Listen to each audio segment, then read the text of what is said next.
In this short lecture, we will look at the effect of pH on enzyme activity. It's worthwhile starting to think about what pH actually is. So it's a measure of the hydrogen ions in, or the hydrogen ion concentration in a solution, and we're ranging from pH 1 to pH 14. This is where we have acids, so anything below pH 7 is acidic and has more hydrogen ions present. Anything above pH 7 is increasingly basic or alkaline, whatever term you prefer, and there are fewer hydrogen ions present. So it's worthwhile thinking about that to begin with. And the pH, the amount of hydrogen ions present, will affect the enzyme activity.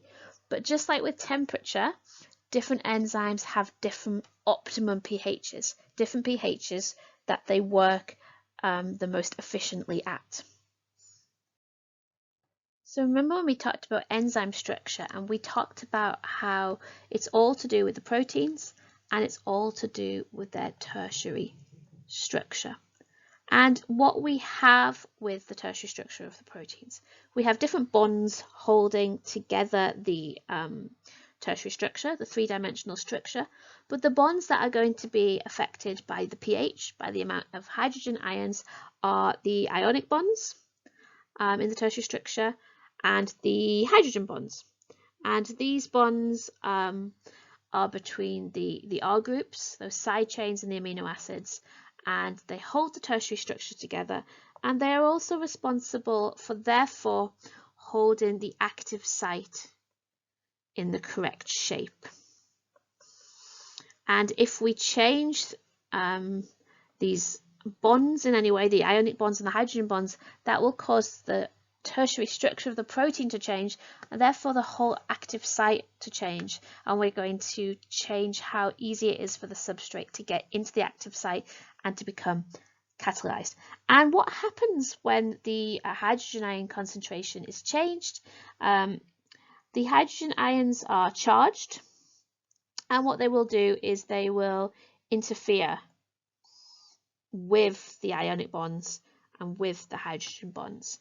So this means that a change in pH, whether that's above or below the optimum pH, will change the tertiary structure. So this changes the active site, and this will lead to a change in enzyme activity, because you are less likely to get successful collisions between the substrate and the enzyme, because the substrate can't get into the active site. What we find with pH is that if we then change the pH back to the optimum pH, you can get a recovery in enzyme activity, as long as the change at this stage here was only a little change away from optimum. If it's a severe change in optimum, then this would be irreversible denaturing. But a little change away from optimum is reversible denaturation, and the enzyme can regain its enzymatic activity. We can see this on a graph. We love to look at enzyme kinetics on a graph. So we've got, again, three key areas to this graph. We've got the top bit. We have this region here, and we have this region here. And we'll talk about them in turn. So peak activity, this is the optimum pH. And at the optimum pH, we have the maximum rate of reaction.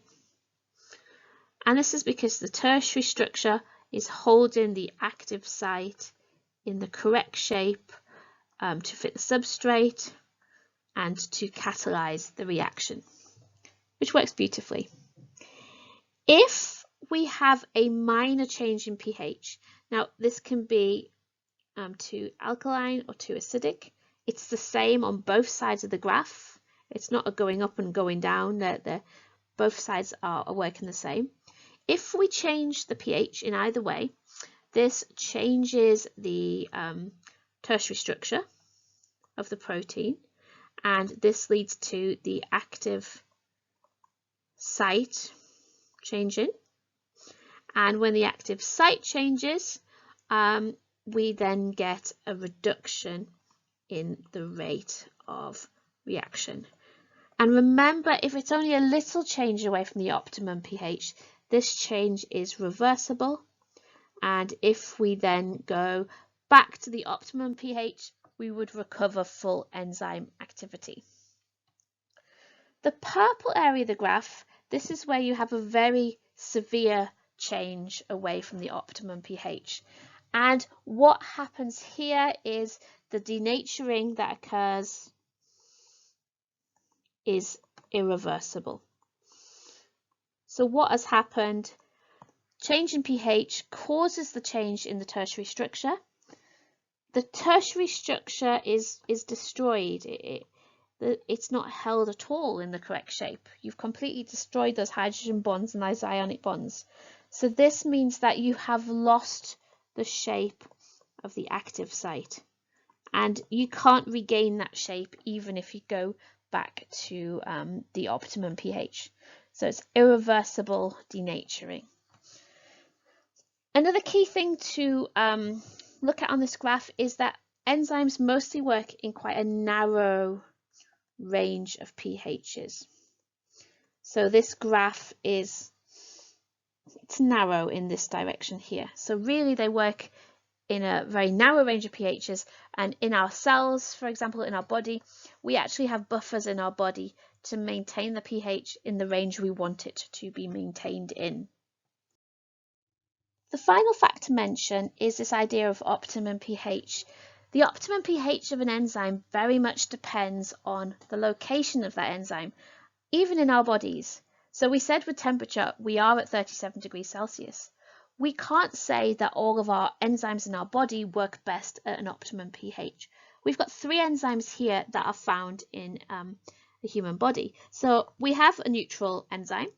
So an example of this type of enzyme would be the amylase in our saliva, in our mouth. And remember that amylase is taking starch and the polysaccharide and breaking it down to the disaccharide maltose. And it works optimally at pH 7, which is great.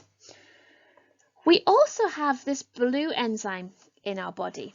So this is the enzyme pepsin, and this is one of these enzymes that was named before we started adding an A's to the end. Pepsin is in our stomach and is activated by hydrochloric acid, and its optimum pH is about 2. So the optimum pH is about pH 2. So it's working in very acidic environment, and it will be taking proteins and breaking the proteins down to polypeptides. And it likes to work in acidic conditions. We also have alkaline enzymes in our body, as seen by this green enzyme here. So this is an enzyme called alkaline phosphatase, and this adds phosphate to things, and it works in alkaline conditions. And this is found all around our body, but concentrated in our liver, for example, our bile duct, our kidneys, and its optimum pH is in alkaline conditions, about pH 9. So even in our cells, in our body, we have different optimum pHs, so depending on where that particular enzyme is and how it functions. In our next session, we will be looking at the effect of enzyme concentration and substrate concentration on enzyme activity. Thank you.